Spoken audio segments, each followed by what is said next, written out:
আপনারা দেখছেন Bangla MG news. আমরা সত্যি চাপি না, সত্যি ছাপি। Please like and subscribe our channel for further updates. নমস্কার, বাংলা এমজি নিউজে আপনাদের স্বাগত। আমি নীরা রয়েছি আপনাদের সাথে। এই মুহূর্তে যে বিশেষ খবরের দিকে চোখ রাখবো, ইন্ডিয়া গেটে সুভাষচন্দ্র বসুর মূর্তি উন্মোচন আদতে আধুনিক শক্তিশালী ভারতবর্ষের প্রতিষ্ঠা। করোনেশন পার্কে নেতাজির গ্রানাইট পাথরের মূর্তি উন্মোচন করে এমনটাই জানালেন প্রধানমন্ত্রী নরেন্দ্র মোদী। বৃহস্পতিবার সন্ধ্যায় প্রথমে রাষ্ট্রপতি ভবন থেকে ইন্ডিয়া গেট পর্যন্ত পথ চলার সূচনা করেন প্রধানমন্ত্রী নরেন্দ্র মোদী। এরপর ইন্ডিয়া গেটের কাছে মেমোরিয়াল ছাউনিতে 28 ফুটের মনোলিথিক মূর্তি উন্মোচন করেন প্রধানমন্ত্রী। ব্রিটিশ ইস্ট ইন্ডিয়া কোম্পানির শাসনকালে যে মেমোরিয়ালে ব্রিটিশ মোনার্ক কিং পঞ্চম জর্জের মূর্তি শোভা পেত, একই ছাউনিতে দেশনায়কের মূর্তি উন্মোচন করেন এদিন প্রধানমন্ত্রী। উন্মোচন করে তিনি বলেন, আজ আমরা অতীতকে পিছনে ফেলে এলাম। একই স্থানে নেতাজির মূর্তি স্থাপন আধুনিক ভারতের আত্মবিশ্বাসকে আরো মজবুত করবে। মোদী আরো বলেন, নেতাজির গ্রহণযোগ্যতা এমনই ছিল যে সমগ্র বিশ্বে নেতা হিসেবে তিনিই বিবেচিত হতেন। ওর ছিল সাহস, আত্মসম্মান, আইডিয়া, ভিশন এবং নেতৃত্ব দানের অসীম ক্ষমতা। তবে দেশ স্বাধীন হওয়ার পর থেকে ক্রমেই নেতাজিকে ভুলেছে রাষ্ট্র।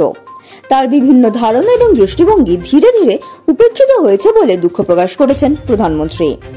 কিন্তু শেষ কয়েক বছরে নেতাজির স্বপ্নকে বাঁচিয়ে রাখতে কেন্দ্রীয় সরকার শেষ কয়েক বছর ধরেই নানান সরকারি পদক্ষেপ গ্রহণ করছে বলে জানান মোদী। তাই মোদী বলেন, যদি স্বাধীনতার পর ভারত নেতাজির দেখানো পথ অনুসরণ করত, তাহলে দেশ আজ উন্নয়নের শিখরে বিরাজ করত।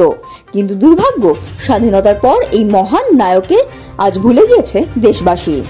নেতাজি এবং তার সঙ্গে জুড়ে থাকা সমস্ত দর্শন আজ উপেক্ষিত। Bureau report, Bangla MG news.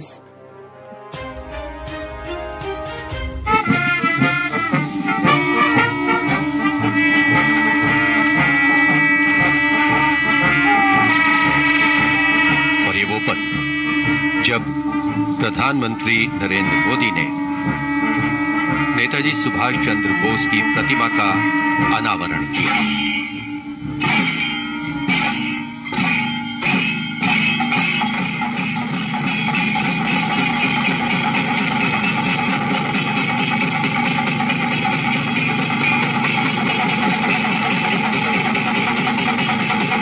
Flowers of gratitude and remembrance.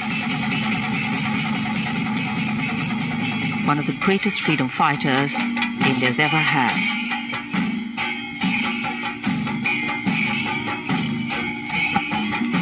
जब नेताजी सुभाष चंद्र बोस की विशाल प्रतिमा स्थापित किए जाने की घोषणा की गई थी, तब इस घोषणा का स्वागत करते हुए नेताजी की बेटी अनिता बोस पाप ने कहा था कि नेताजी भारतीयों के दिलों में रहते थे, रहते हैं और आगे भी रहेंगे।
जब प्रधानमंत्री नरेंद्र मोदी ने नेताजी सुभाष चंद्र बोस की प्रतिमा का अनावरण किया।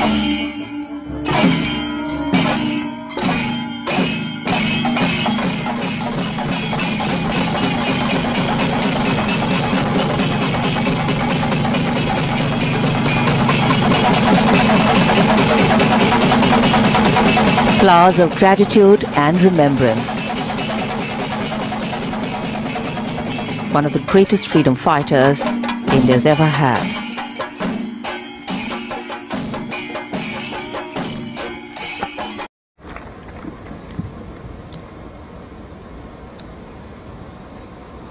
आज के इस ऐतिहासिक कार्यक्रम, इस पर पूरे देश की दृष्टि है।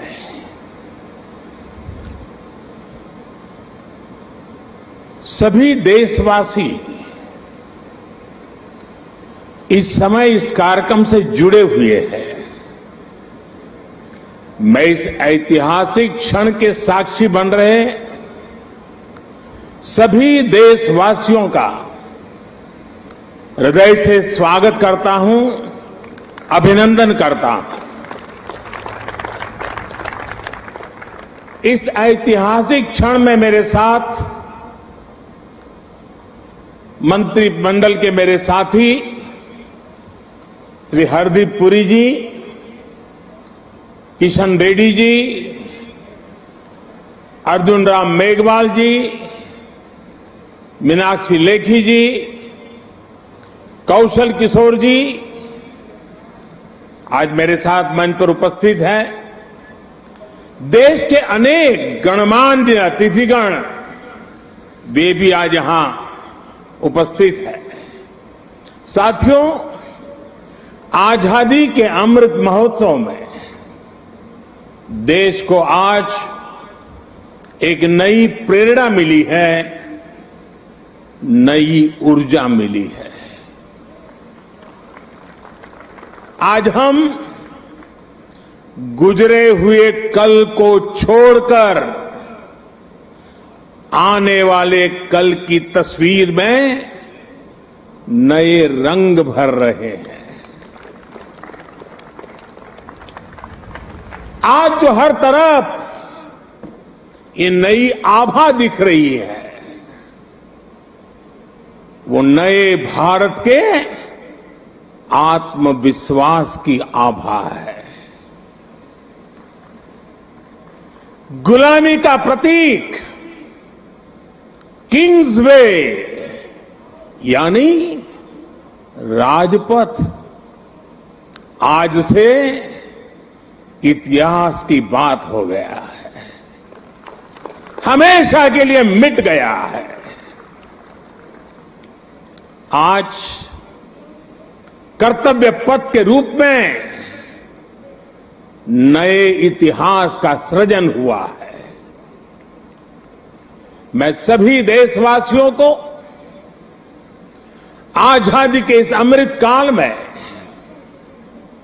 गुलामी की एक और पहचान से मुक्ति के लिए बहुत बहुत बधाई देता हूं।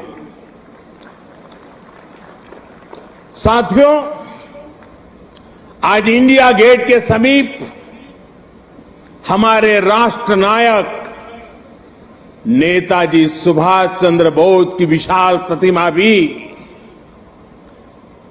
मूर्ति भी स्थापित हुई है। गुलामी के समय यहां ब्रिटिश राज सत्ता के प्रतिनिधि की प्रतिमा लगी हुई थी। आज देश ने उसी स्थान पर नेताजी की मूर्ति की स्थापना करके आधुनिक और सशक्त भारत की प्राण प्रतिष्ठा भी कर दी है।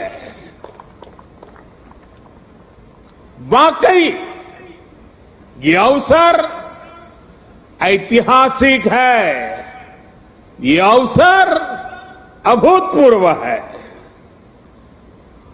हम सभी का सौभाग्य है कि हम आज का ये दिन देख रहे हैं, इसके साक्षी बन रहे हैं।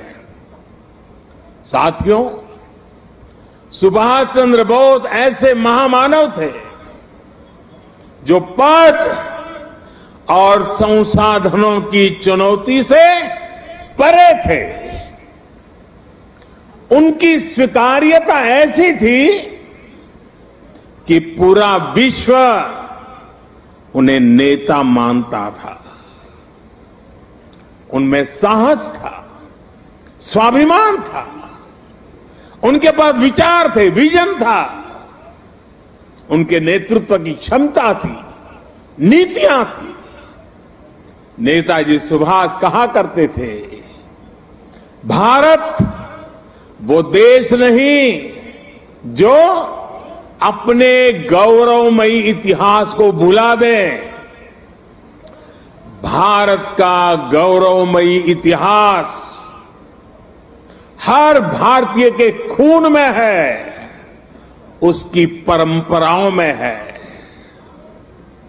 नेताजी सुभाष भारत की विरासत पर गर्व करते थे और भारत को जल्द से जल्द आधुनिक भी बनाना चाहते थे। अगर आजादी के बाद हमारा भारत सुभाष बाबू की राह पर चला होता तो आज देश कितनी ऊंचाइयों पर होता। लेकिन दुर्भाग्य से आजादी के बाद हमारे इस महान नायक को भुला दिया गया, उनके विचारों को, उनसे जुड़े प्रतीकों तक को नजरअंदाज कर दिया गया। सुभाष बाबू के 125वें जयंती वर्ष के आयोजन के अवसर पर मुझे कोलकाता में उनके घर जाने का सौभाग्य मिला था। नेताजी से जुड़े स्थान पर उनकी जो अनंत ऊर्जा थी, मैंने उसे महसूस किया। आज देश का प्रयास है कि नेताजी की वो ऊर्जा देश का पथ प्रदर्शन करे। कर्तव्य पथ पर नेताजी की प्रतिभा इसका माध्यम बनेगी। देश की नीतियों और निर्णयों में सुभाष बाबू की छाप रहे, ये प्रतिमा इसके लिए प्रेरणा स्रोत बनेगी। भाइयों और बहनों, पिछले 8 वर्षों में हमने एक के बाद एक ऐसे कितने ही निर्णय लिए हैं जिन पर नेताजी के आदर्शों और सपनों की छाप है।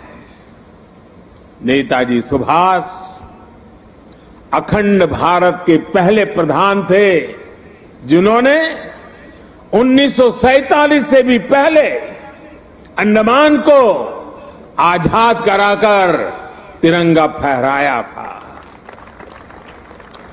उस वक्त उन्होंने कल्पना की थी कि लाल किले पर तिरंगा फहराने की क्या अनुभूति होगी। इस अनुभूति का साक्षात्कार मैंने स्वयं किया जब मुझे आजाद हिंद सरकार के 75 वर्ष होने पर लाल किले पर तिरंगा फहराने का सौभाग्य मिला। हमारी ही सरकार के प्रयास से लाल किले में नेताजी और आजाद हिंद फौज से जुड़ा म्यूजियम भी बनाया गया है। साथियों, मैं वो दिन भूल नहीं सकता जब 2019 में गणतंत्र दिवस की परेड में आजाद हिंद फौज के सिपाहियों ने भी हिस्सा लिया था। इस सम्मान का उन्हें दशकों से इंतजार था। अंडमान में जिस स्थान पर नेताजी ने तिरंगा फहराया था, मुझे वहां भी जाना था। जाने का अवसर मिला, तिरंगा फहराने का सौभाग्य मिला। वो क्षण हर देशवासी के लिए गर्व का क्षण था। भाइयों और बहनों, अंडमान के वो द्वीप जिसे नेताजी ने सबसे पहले आजादी दिलाई थी, वो भी कुछ समय पहले तक गुलामी की निशानियों को ढोने के लिए मजबूर थे। आजाद भारत में भी उन द्वीपों के नाम अंग्रेजी शासकों के नाम पर थे। हमने गुलामी की उन निशानियों को मिटाकर इन द्वीपों को नेताजी सुभाष से जोड़कर भारतीय नाम दिए, भारतीय पहचान दी। साथियों, आजादी के 75 वर्ष पूरे होने पर देश ने अपने लिए 5 प्राणों का विजन रखा है।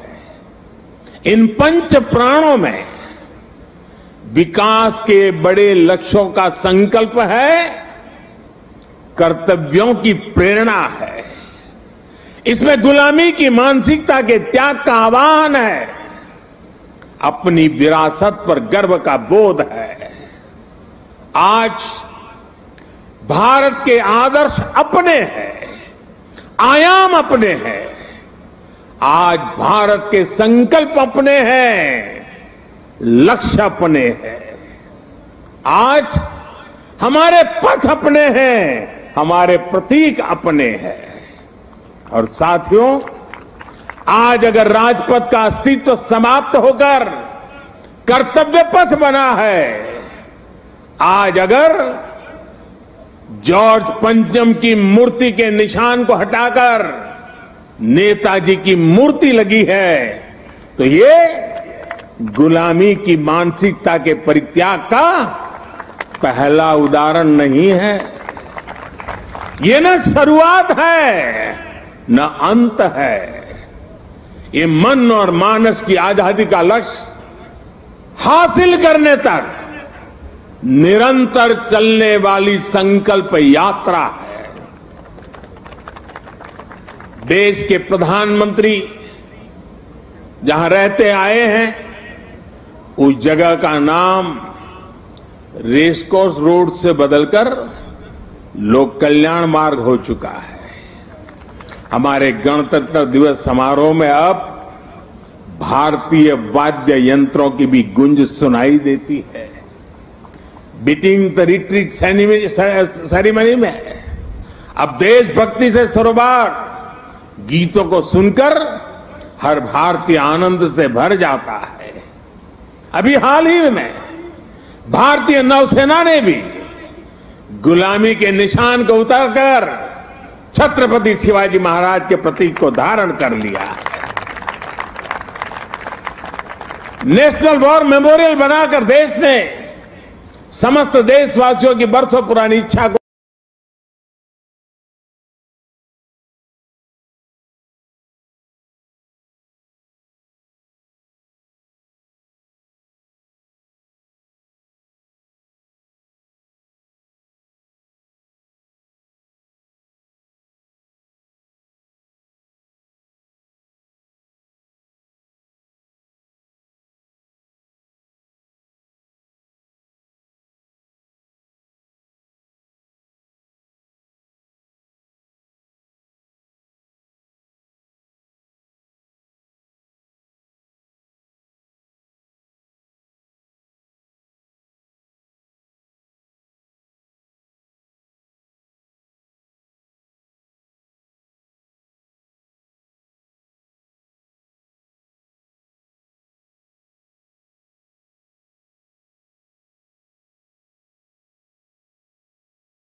ज्ञान में, अध्यात्म में, गरिमा में, अन्नदान में, संगीत में, शाश्वत कविताओं में हमारा देश भारत पूरे विश्व में सबसे महान है।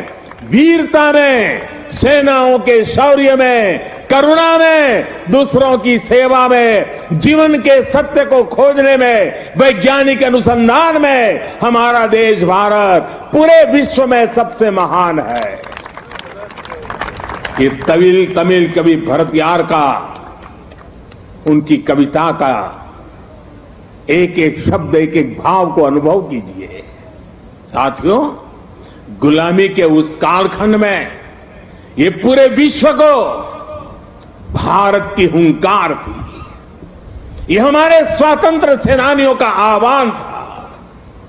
जिस भारत का वर्णन भरतियार ने अपनी कविता में किया है, हमें उस सर्वश्रेष्ठ भारत का निर्माण करके ही रहना है। और इसका रास्ता इस कर्तव्य पथ से ही जाता है। साथियों, कर्तव्य पथ केवल ईंट पत्थरों का रास्ता भर नहीं है। ये भारत के लोकतांत्रिक अतीत और सर्वकालिक आदर्शों का जीवंत मार्ग है। यहां जब देश के लोग आएंगे, वो नेताजी की प्रतिमा, नेशनल वॉर मेमोरियल, ये सब उन्हें कितनी बड़ी प्रेरणा देंगे। उन्हें कर्तव्य बोध से ओतप्रोत करेंगे। इसी स्थान पर देश की सरकार काम कर रही है। आप कल्पना करिए, देश ने जिन्हें जनता की सेवा का दायित्व सौंपा हो, उन्हें राजपथ जनता का सेवक होने का एहसास कैसे कराता। अगर पथ ही राजपथ हो तो यात्रा लोकमुखी कैसे होगी। राजपथ ब्रिटिश राज के लिए था, जिनके लिए भारत के लोग गुलाम थे।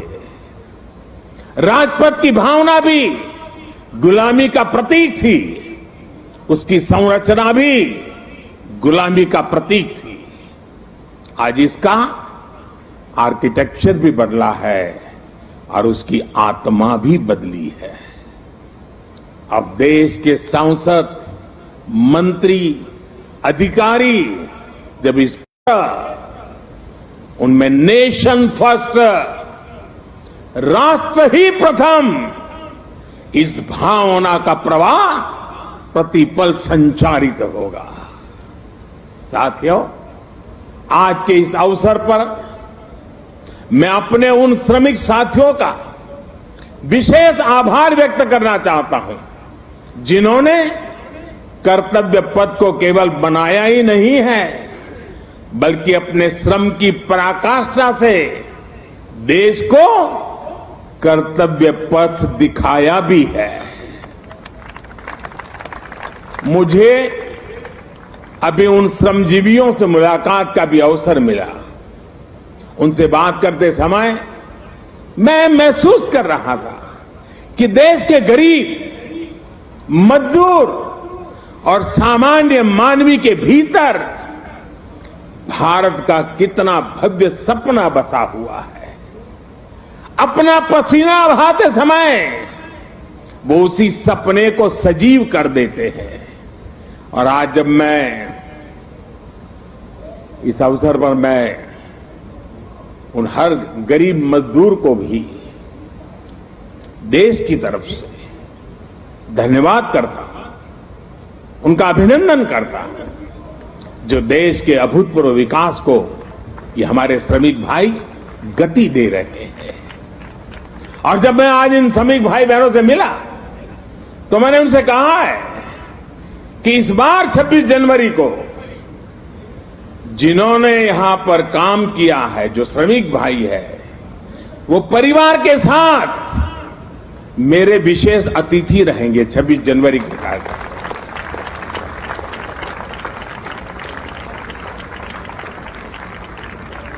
मुझे संतोष है कि नए भारत में आज श्रम और श्रमजीवियों के सम्मान की एक संस्कृति बन रही है, एक परंपरा पुनर्जीवित हो रही है।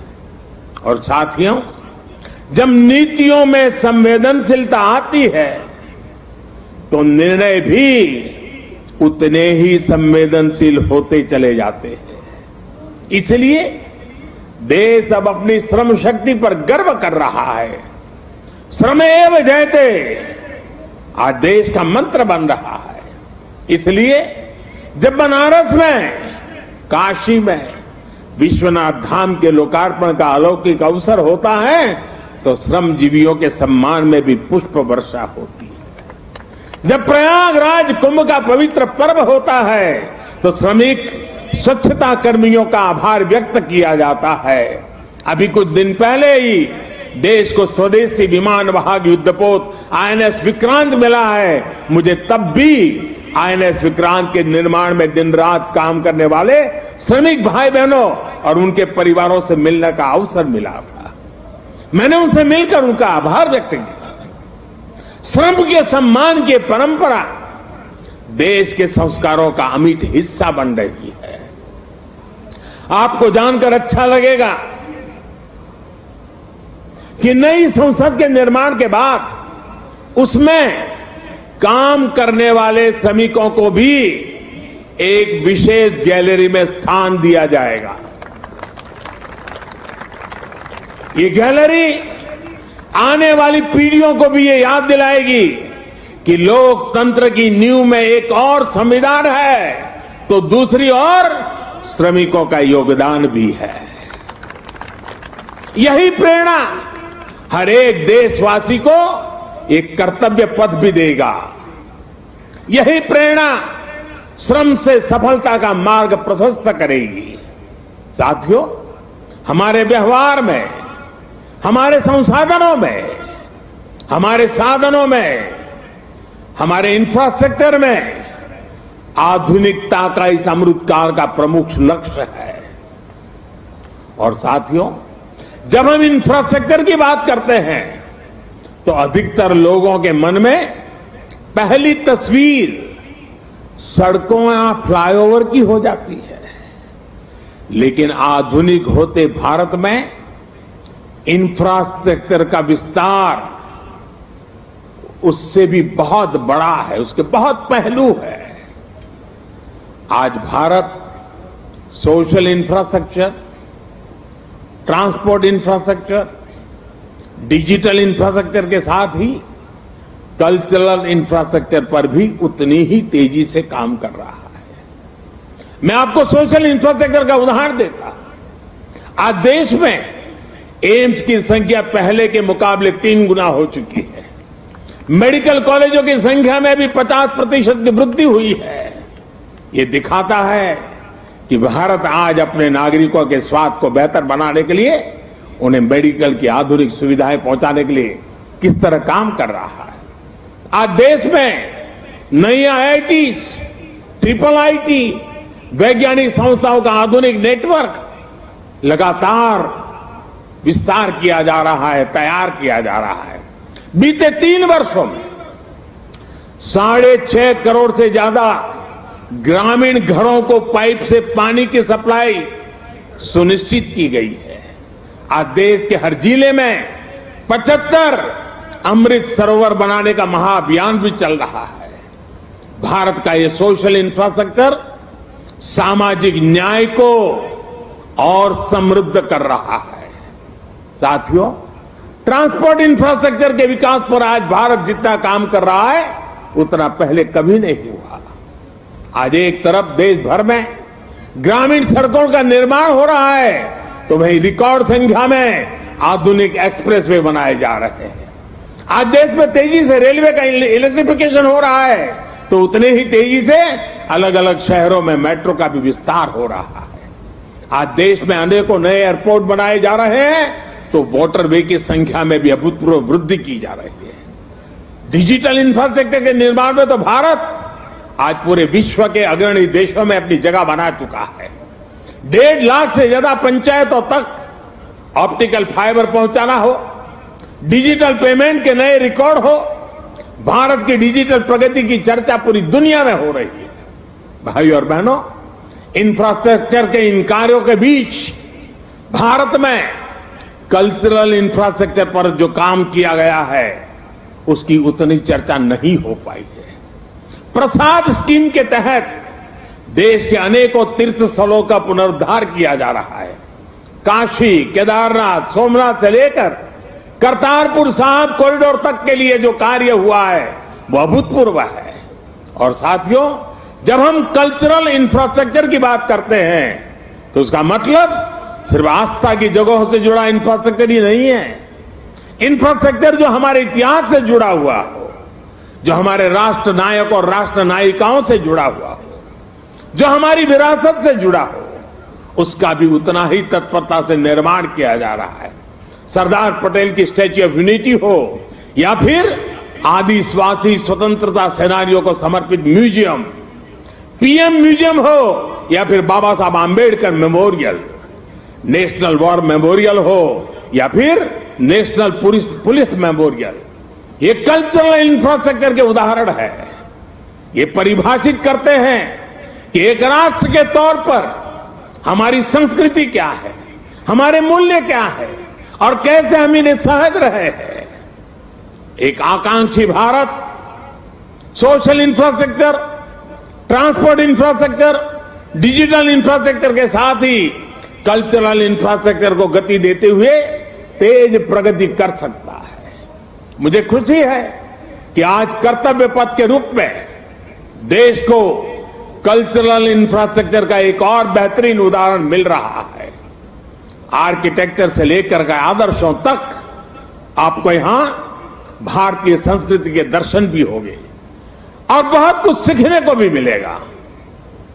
मैं देश के हर नागरिक का आह्वान करता हूं, आप सभी को आमंत्रण देता हूं, आइए इस नवनिर्मित कर्तव्य पथ को आकर देखिए। इस निर्माण में आपको भविष्य का भारत नजर आएगा। यहां की ऊर्जा आपको हमारे विराट राष्ट्र के लिए एक नया विजन देगी, एक नया विश्वास देगी। और कल से लेकर के अगले 3 दिन यानी शुक्र, शनि और रवि 3 दिन यहां पर नेताजी सुभाष बाबू के जीवन पर आधारित शाम के समय ड्रोन शो भी आयोजन होने वाला है। आप यहां आइए, अपने और अपने परिवार की तस्वीरें खींचिए, सेल्फी लीजिए। इन्हें आप हैशटैग कर्तव्य पथ से सोशल मीडिया पर भी जरूर अपलोड करें। मुझे पता है ये पूरा क्षेत्र दिल्ली के लोगों की धड़कन है। यहां शाम को बड़ी संख्या में लोग अपने परिवार के साथ आते हैं, समय बिताते हैं। कर्तव्य पथ की प्लानिंग, डिजाइनिंग और लाइटिंग इसे ध्यान में रखते हुए भी की गई है। मुझे विश्वास है कर्तव्य पथ की ये प्रेरणा देश में कर्तव्य बोध का जो प्रवाह पैदा करेगी, ये प्रवाह ही हमें नए और विकसित भारत के संकल्प की सिद्धि तक लेकर जाएगा। इसी विश्वास के साथ आप सभी का एक बार फिर बहुत बहुत धन्यवाद करता हूं। मेरे साथ बोलेंगे, मैं कहूंगा नेताजी, आप बोलिए अमर रहे, अमर रहे। नेताजी, नेताजी, नेताजी, भारत माता की, भारत माता की, वंदे वंदे वंदे। बहुत बहुत धन्यवाद।